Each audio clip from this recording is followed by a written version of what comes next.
మా హౌసింగ్ బోర్డులో 25 సంవత్సరముల కల్లా ఈరోజు నెరవేరింది. అందరి ఆదర్శంతో కాలనీ వాసులు, పక్క కాలనీ వాసులు అందరి దాతల విరాళాలతో ఈ పెద్దగా గుడి నిర్మించుకున్నాము. బొడ్రాజి పోచమ్మ తల్లి కళ మాకు నెరవేరింది. ప్రతి ఒక్కరూ ఈ కాలనీ యందు సహాయ సహకారాలు అందించి మేము ఒక 6 మంది కమిటీ సభ్యులము నిర్మాణానికి ఎలలేక కృషి చేసినాము.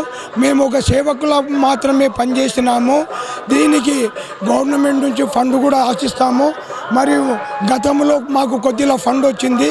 ఇప్పుడు కూడా మన ఎమ్మెల్యే ఎన్ఎం శ్రీనివాసరెడ్డి గారిని మేము కోరుతాము. వారు కూడా నిండు మనసుతో మా కాలనీకి, మా గుడికి, మాకు అన్నిటికీ సాయం చేస్తాడని మేము ఆశిస్తున్నాము. ఇంతటితో ప్రెసిడెంట్ యాదయ్య గౌడ్ మాట్లాడుతున్నా. ఈరోజు మేము ఒక పోచమ్మ గుడి, ఒక బొడ్రాయి లేదు, 30 సంవత్సరాలు అవుతుంది. అయితే ఎప్పటి నుంచో మా ఆడపడుచులు అమ్మవారైనా ఏమైనా ఎదురేపోయి ఏనుండపోయి ఇక్కడ చుట్టుముట్టు పరిసరాలకు పోయి పోషడము, బోనాలు తీసుకొని ఆటోలలో బండ్ల మీద తీసుకొని ఒక 2-3 కిలోమీటర్ డిస్టెన్స్లో తీసుకుపోయి బోనాలు చేసుకోవడము. అసలు బోనాల పండుగ అంటే మన తెలంగాణలో ఒక అందమైన పండుగ, గొప్ప పండుగ మన బోనాల పండుగ అంటే సంస్కృతి, మన సంస్కృతి, తెలుగు సంస్కృతి.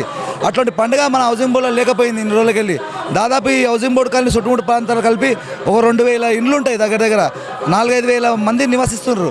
కానీ పోచమ్మ బొడ్రాయి అనేది లేదు ఇక్కడ.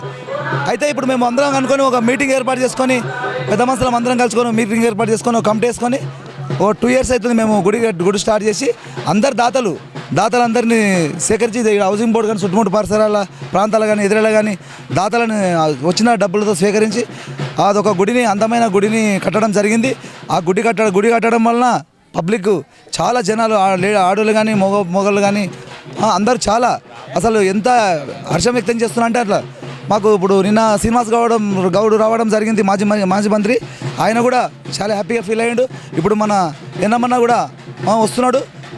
అందరికీ మేము ఈ పార్టీలకు సంబంధం లేకుండా ఈ కార్యక్రమాన్ని చేస్తున్నాము. అన్ని పార్టీలను ఆహ్వానిస్తున్నాము. ఎమ్మెల్యే గారు కూడా ఇప్పుడే వస్తున్నాడు, మాకు ఇన్ఫర్మేషన్ వచ్చింది. కాబట్టి వచ్చిన అందరినీ మేము సన్మానించి పంపిస్తాము.